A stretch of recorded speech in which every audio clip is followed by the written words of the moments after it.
Now, why is that bad?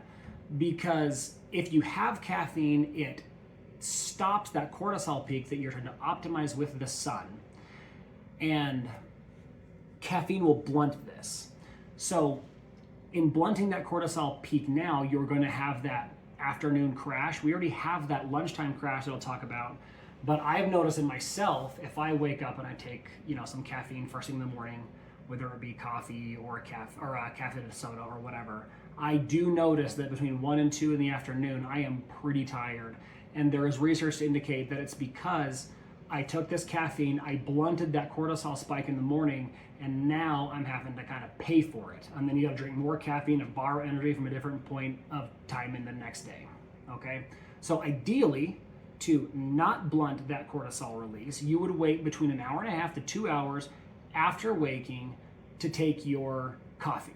Some people I know that is wild and it's never gonna happen because you have to have that coffee first thing. But if you can extend the amount of time that you wait before you take the coffee, that's better.